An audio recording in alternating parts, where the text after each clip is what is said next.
Hello students, welcome to class 12th. Now, let us start with the chapter matrices. This is a chapter 3 in NCERT part 1.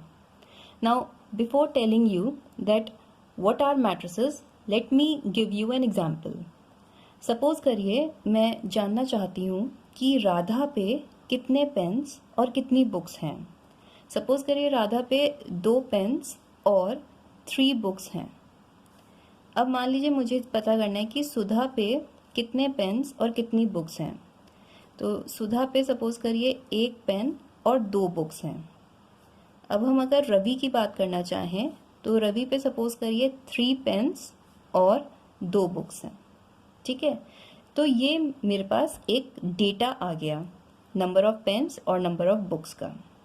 तो इस data को अगर मैं रोज और columns के terms में रिप्रेजेंट करना चाहूँ तो मैं ऐसे कर सकती हूँ 2 3 1 2 3 2. ठीक है, जिसमें ये रो 1 हो गई, ये रो 2 हो गई, ये रो 3 हो गई, ये कॉलम 1 हो गया, ये कॉलम 2 हो गया. ठीक है, अब ये जो रो 1 है ये रिप्रेजेंट कर रही है राधा की इन्फॉर्मेशन, ये सुधा की इन्फॉर्मेशन है, ये रवि की इन्फॉर्मेशन है. अगर हम कॉलम वाइज देखें तो ये नंबर ऑफ पेन्स हैं और ये नंबर ऑफ बुक्स हैं. देखिए सेम इन्फॉर्मेशन को मैं ऐसे भी रिप्रेजेंट कर सकती हूँ. अब यहाँ पे ये रो 1 हो गई, ये रो 2 हो गई, ये कॉलम 1, ये कॉलम 2 और ये column 3.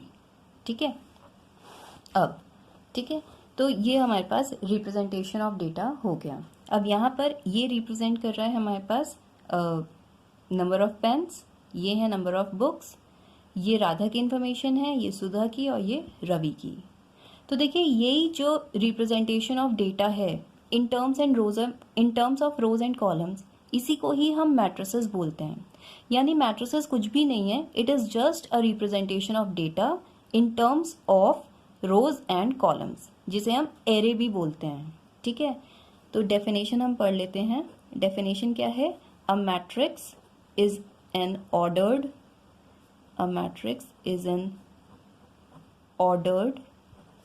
rectangular array of numbers और functions. तो इसमें जो हम ये एंट्रीज या एलिमेंट्स डाल रहे हैं, ये क्या डाल सकते हैं हम? नंबर्स या फंक्शंस का ये एक रेक्टेंगुलर एरे होता है, ऑर्डर्ड रेक्टेंगुलर एरे होता है. ठीक है, अब ये जो नंबर्स और फंक्शंस हैं ये कहलाते हैं एंट्रीज या एलिमेंट्स ऑफ अ मैट्रिक्स.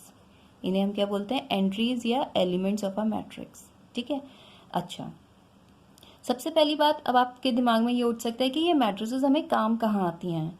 तो ये मैट्रिसेस जो हैं जनरली हमें कंप्यूटर्स में काम आती हैं. जनरली अब जो मेमोरी लोकेशन होता है वो इसी टर्म्स में होता है. ठीक है, तो आगे की हायर क्लासेस में शायद इसके बारे में ज़्यादा इन्फॉर्मेशन मिले, पर अभी तक की नॉलेज के हिसाब से जो आपको 12th में चाहिए वो आपको सिर्फ मैट्रिसेस का रिप्रेजेंटेशन के बारे में हमें चाहिए. ठीक है, तो matrices are rectangular array of data. अब जैसे एग्जाम्पल, अच्छा एक चीज़ और कि matrices are always denoted by capital letters. Matrices are denoted by capital letters. जैसे सपोज करिए एग्जाम्पल के रूप में मान लो मैंने ये एक मैट्रिक्स दे दी 1 2 3 -1 1 + आयोटा 4. ठीक है, तो ये एक मैट्रिक्स है जिसमें 2 रोज और 3 कॉलम्स हैं. सिमिलरली सपोज करिए मैंने एक मैट्रिक्स ऐसे दे दी b x² sin x 1 5. ठीक है, ये भी एक मैट्रिक्स है जिसमें 2 रोज 2 कॉलम्स हैं. ठीक, मान लीजिए मैंने एक और मैट्रिक्स ली C, जिसमें मैंने दिया 1 5 9 2 4 8 5 1 इस तरीके से. ठीक है, तो इसमें 2 रोज और 4 कॉलम्स हैं. तो कितने भी रोज और कितने भी कॉलम्स हो सकते हैं. अब देखिए इसमें जरा इस मैट्रिक्स A पे आइए. इसमें ये जो एंट्री है ये एक इमेजिनरी नंबर है. तो हम अपने कोर्स में, जो हमारा CBSE का कोर्स है, उसमें हमें सिर्फ उन्हीं मैट्रिसेस की बात करनी है जिसमें रियल वैल्यूड फंक्शंस या रियल नंबर्स आएंगे. तो सिर्फ वही हमारे कोर्स में है. ठीक है, अब हम आगे आते हैं order of a matrix. Now comes order of a matrix. Order of a matrix क्या होता है? सपोज करिए किसी मैट्रिक्स के पास m रोज और n कॉलम्स हैं, ठीक है? तो हम कहेंगे कि वो मैट्रिक्स, मान लीजिए उस मैट्रिक्स का नाम कैपिटल A था, तो वो मैट्रिक्स कहलाएगी m क्रॉस n ऑर्डर की, और उसे हम ऐसे लिखेंगे, ठीक है? तो ये स्टैंडर्ड है कि हमेशा नंबर ऑफ रोज पहले आएंगी और फिर नंबर ऑफ कॉलम्स, तो ठीक है, ये इसका ऑर्डर हो गया। और अगर हम नंबर ऑफ एलिमेंट्स की बात करें कि उस मैट्रिक्स में कितने एलिमेंट्स होंगे, तो m इंटू n करके जितने एलिमेंट्स आएंगे वो नंबर ऑफ एलिमेंट्स उसमें हो जाएंगे। जैसे एग्जाम्पल के रूप में सपोज करिए मैंने आपके सामने एक मैट्रिक्स ये रखी 1 3 5 -1 6 2, ठीक है? अब अगर मुझे इसका ऑर्डर पता करना है तो ये कितने ऑर्डर की हो गई, तो इसमें देखो 3 तो रोज हैं और 2 कॉलम्स हैं। हमेशा पहले नंबर ऑफ रोज देखेंगे ऑर्डर के समय, तो ये मैट्रिक्स 3 क्रॉस 2 ऑर्डर की है। और इसमें अगर मैं नंबर ऑफ एलिमेंट्स की बात करूं तो नंबर ऑफ एलिमेंट्स इसमें कितने होंगे 6। सिमिलरली एक और मैट्रिक्स ले लेते हैं B, जिसमें ऐसे लिख लेते हैं हम 2 3 4 5 1 -1, ठीक है?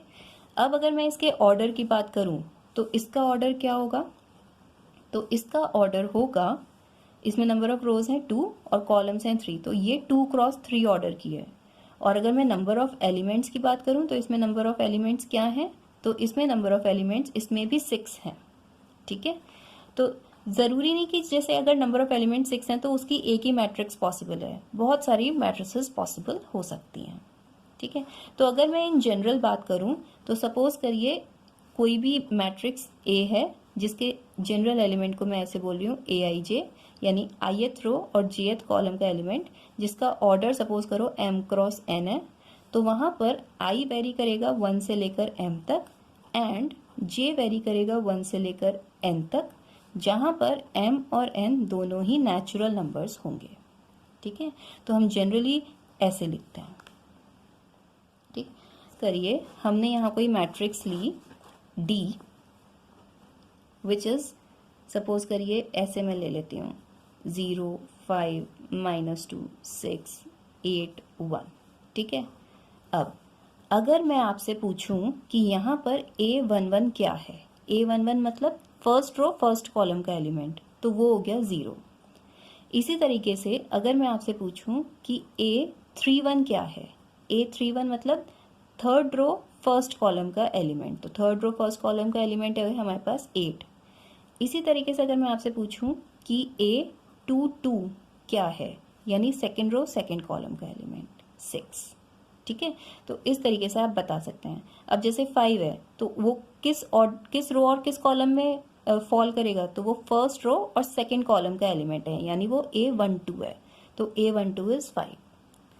अब अगर कोई मुझसे यहाँ पर A33 पूछने लगे, मतलब थर्ड रो थर्ड कॉलम, तो वो तो एग्जिस्ट ही नहीं कर रही, तो वो डज नॉट एग्जिस्ट, तो वो इसमें हम बात ही नहीं करेंगे उसकी फिर, ठीक है?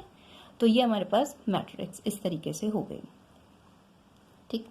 अब हम कुछ क्वेश्चंस पढ़ लेते हैं इससे related. Now come to the illustrations. The first question is a matrix has 8 elements, find the possible orders it can have. किसी मैट्रिक्स के पास 8 एलिमेंट्स हैं, यानी m इंटू n 8 है, तो हमें बताना है पॉसिबल ऑर्डर्स क्या क्या हो सकते हैं। तो possible orders are 1 cross 8, 8 cross 1, 4 cross 2 and 2 cross 4। तो ये पॉसिबल ऑर्डर्स उस मैट्रिक्स के हो सकते हैं। देखो इस टाइप का क्वेश्चन हमारे बोर्ड्स में 1 मार्क का आ सकता है, और आपके एग्जाम्स में भी, जो आपके इंटरनल एग्जाम्स होंगे उसमें भी ये क्वेश्चन इंपॉर्टेंट है, ये आ सकता है 1 मार्क का, ठीक है? अब आते हैं दूसरे क्वेश्चन पे। दूसरा क्वेश्चन क्या कह रहा है, construct a 3 cross 2 matrix whose elements are given by this.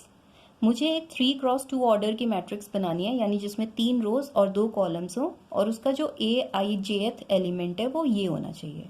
तो चलो कैलकुलेट करते हैं, ठीक है? यानी टोटल ऑफ 6 एलिमेंट्स उसके अंदर होंगे। चलो तो पहले A11 कैलकुलेट करते हैं। A11 मतलब i की वैल्यू 1 और j की वैल्यू 1, तो यानी ये हो जाएगा मॉड ऑफ 1 - 3। अब देखो 1 - 3 इज -2 और उसका mod will be 2 2 upon 2 will give you 1। Now A12 A12 क्या है, यानी फर्स्ट रो सेकंड कॉलम का एलिमेंट, तो it will be half of, I की जगह मैं 1 रखूंगी और जे की जगह 2, जो कि हो जाएगा 6, एंड 1 माइनस 6 इज -5, जिसका मॉड विल बी 5, तो इट विल बी 5/2. ठीक है. नाउ नेक्स्ट कम्स A21, यानी सेकंड रो फर्स्ट कॉलम का एलिमेंट, तो it will be half of 2 minus 3, तो it will give me half. ऐसे ही A22, यानी सेकंड रो सेकंड कॉलम का एलिमेंट, यानी i की भी वैल्यू 2 और j की भी वैल्यू 2, तो it is 2 minus 6 which is -4, इसका मॉड होगा 4, 4/2 विल बी 2. सिमिलरली A31 क्या होगा, half of A31 half of 3, i की वैल्यू 3, j की वैल्यू 1, तो इट विल 0, और A32 will be half of 3 minus 6 which is nothing but 3/2. ठीक है.